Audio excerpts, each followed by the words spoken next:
Hello, my name is Violet Newby, and I'm here to talk to you about parenting skills. Our site is Paint a Beautiful Picture. You might say, who are you and why do you have any business telling me how to be a parent, how to raise my children? I don't know you at all. So, in this introductory video, I will try to answer some of those questions and to help you understand why you might be willing to listen to me. I am one of 10 children. My mom and dad had a very blended family.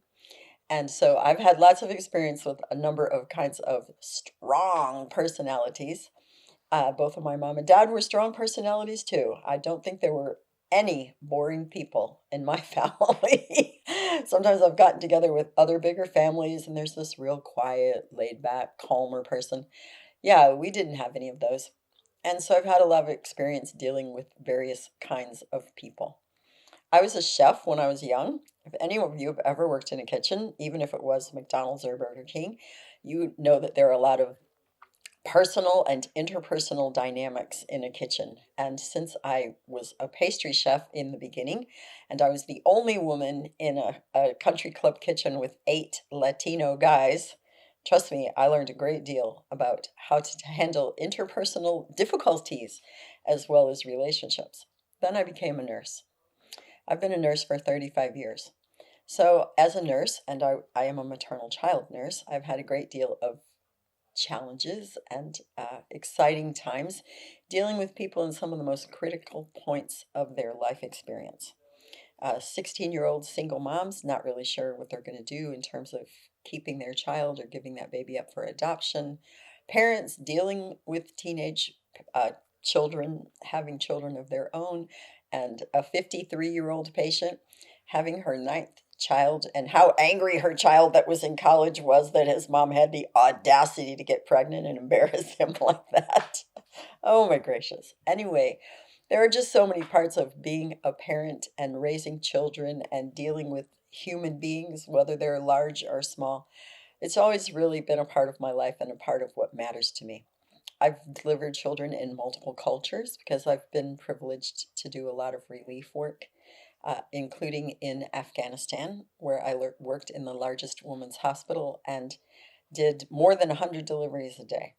So I've seen a lot of parental relationships and I've seen a lot of disappointing relationships between parents and children. And I think that parents want to do a great job. They want to raise their children well. They just maybe don't know how to do it. Maybe you're like me and you didn't grow up in a good place. And so you didn't have good examples and you just have no idea how to go about this. And if your child is growing up like a wild weed and making you a little crazy, then I would really like to help you to do a great job of being a parent. I would like to support you and facilitate your relationship to your child.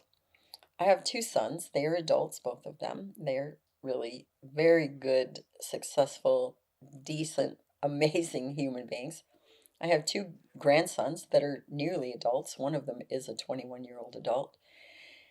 And I feel today, now that I have had such a wealth of experience behind me and really honestly very good success, that I'm in a position to share this with you. When my kids were young, I actually wrote out a very detailed list of what I wanted my children to look like in relationship to their character, their behavior, their experiences, and their responses.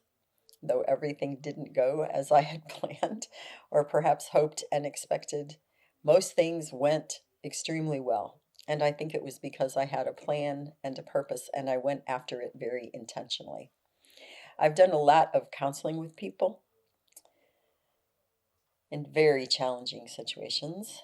And because of that, I think that in compassion and gentleness, I can look at you and listen to you and learn with you so that you can be a more successful parent.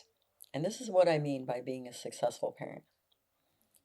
You raise a healthy, well adjusted, responsible child to become a man or a woman that you are proud of and that feels good about themselves.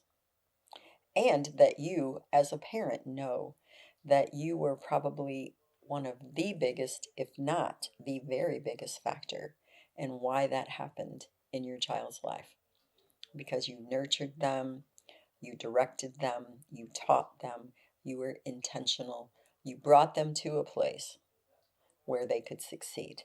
And I can tell you, if I can succeed as a parent coming out of a really abusive, violent, not kind home, I assure you that even if you didn't have an ideal upbringing, if you don't have a college education, if you don't have a clue about how to be a good mom and a good dad, I earnestly believe that I can help you with that. So I ask you to come with me on this journey and paint a beautiful picture in your child's life. Each day, I will give you information and then I will give you a challenge. I would like you to go out and purchase a notebook for yourself. Face facts, you can get one at Office Depot or Dollar Tree or even at Walmart for $1. I'm pretty sure you can invest $1 in your child's future. Get a particular notebook and a particular pen, set it somewhere that's going to be available to you, whether that's on your nightstand or at your desk. And every day, write down the challenge and then write down an answer. What are you going to do in response to the challenge? So, the challenge I want to give you today is keep coming back to this podcast, keep coming back to this YouTube channel, keep asking for wisdom and insight about how to be a good parent. I will ask for that same thing for you. And join me again, and we will talk about painting a beautiful picture in your child's life.